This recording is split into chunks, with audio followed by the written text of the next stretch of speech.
Gimana kalau aku bilang, ada sebuah kisah nyata di mana cinta paling tulus dari seorang ibu justru jadi ancaman paling mematikan bagi anaknya sendiri. Ini bukan fiksi, ini beneran terjadi. Coba deh, bayangin sejenak. Buat kita, pelukan itu kan obat, penenang.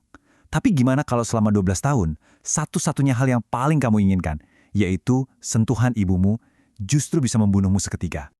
Ya, ini adalah realita hidup seorang anak, di mana dunianya benar-benar terbalik, di mana hal-hal paling biasa yang kita nikmati setiap hari, baginya adalah senjata yang siap merenggut nyawa.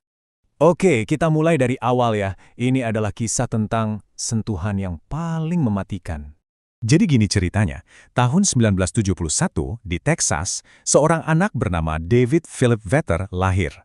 Dan cuma 20 detik setelah dia menghirup napas pertamanya, dia langsung dimasukin ke dalam isolator plastik yang super steril.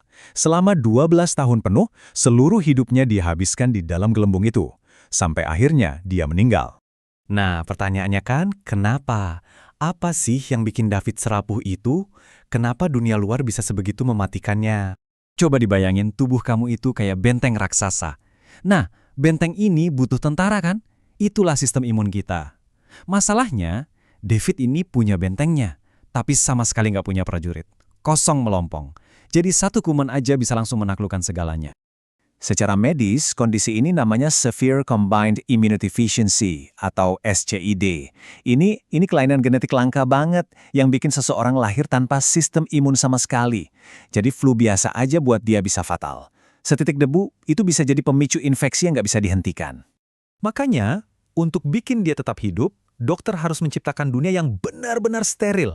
Semua, udara, air, makanan, baju, mainan, semuanya harus disterilin pakai gas ethylene oxide panas selama 4 jam. Bayangin, mau nyentuh dia, cuma bisa lewat sarung tangan karet khusus yang nempel di dinding gelembungnya. Tapi, di tengah semua keterasingan ini, muncul secercah harapan. Sebuah kesempatan buat David buat ngerasain langkah pertamanya di bumi. Dan harapannya datang dari tempat yang nggak disangka-sangka. NASA. Yep. Para insinyur yang biasa ngirim orang ke bulan ditantang buat bikin baju astronot mini buat David. Biayanya $50.000 di tahun 70-an. Itu gede banget. Dan ini bukan kayak pakai jaket biasa ya. Prosedurnya super ribet. David harus merangkak lewat terowongan steril, terus ngikutin 24 langkah persiapan, baru deh 28 langkah buat pakai bajunya. Gila kan? Puluhan langkah, cuma biar dia bisa ngerasain jalan-jalan di luar gelembungnya. Tapi semua kerepotan itu, semua kehati-hatian itu terbayar lunas di satu momen. Momen di mana untuk pertama kalinya ibunya bisa memeluk David. Walaupun masih terhalang baju, itu adalah pelukan pertama mereka. Nah, seiring waktu, ilmu kedokteran makin maju. Muncul sebuah harapan baru, sebuah solusi permanen. Tapi ternyata, hadiah ini justru jadi pembawa maut. Harapan satu-satunya saat itu adalah transplantasi sumsum tulang. Dokter yakin mereka bisa membangun ulang sistem imun David dari nol. Dan pendonornya adalah kakaknya sendiri, Catherine. Ini adalah tiket David menuju kebebasan. Dan transplantasinya berhasil.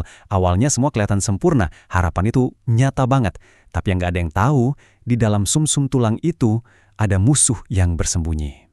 Ternyata, sumsum tulang donor itu membawa virus yang lagi tidur, namanya Epstein-Barr. Buat kita yang punya imun, virus ini nggak bahaya. Tapi di tubuh David yang tanpa pertahanan, virus ini bangun dan malah memicu kanker limfoma yang ganas banget. Ironis ya, sesuatu yang harusnya jadi obat malah jadi racun. Di bulan Februari 1984, dokter akhirnya mengambil keputusan. David dikeluarkan dari gelembungnya. Untuk pertama dan terakhir kalinya. Di saat-saat itulah dia bisa merasakan sentuhan kulit ibunya secara langsung, tanpa penghalang apapun, beberapa saat sebelum dia meninggal dunia. Ceritanya bisa aja selesai di situ ya, sebagai sebuah tragedi. Tapi ternyata, enggak. Kematiannya justru jadi awal dari sesuatu yang luar biasa. Inilah warisan sang anak gelembung. Justru karena kematian David, para ilmuwan jadi belajar banyak banget. Perjuangannya yang menyakitkan itu membuka jalan bagi revolusi di dunia medis. Kematiannya bukan akhir cerita, tapi awal yang baru. Lihat deh perbedaannya. Dulu, kena SCID itu udah kayak vonis mati. Sekarang, berkat pelajaran dari kasus David, tingkat keberhasilan pengobatannya bisa sampai 94% kalau ketahuan dari awal. Luar biasa kan? Tapi, ada lagi yang lebih gila.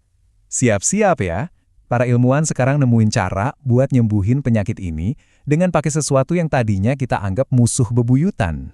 Dan inilah plot twist terbesarnya. Ilmuwan sekarang pakai virus HIV, ya HIV, virus penyebab AIDS, sebagai alat penyembuh. Gila kan?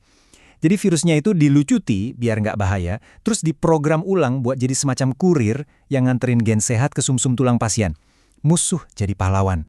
Cerita David ini benar-benar jadi pengingat buat kita semua. Kita sering banget lupa kalau setiap detik, sistem imun di tubuh kita itu lagi berperang dalam diam, melindungi kita dari jutaan ancaman yang nggak kelihatan, cuma supaya kita bisa hidup, bernapas, dan ngerasain hal-hal simpel. Kisah David ini ngajarin kita soal betapa mahalnya harga satu tarikan napas. Jadi pertanyaannya, hal apa aja sih yang sering kita anggap remeh dalam perjuangan tak terlihat kita sendiri untuk bertahan hidup?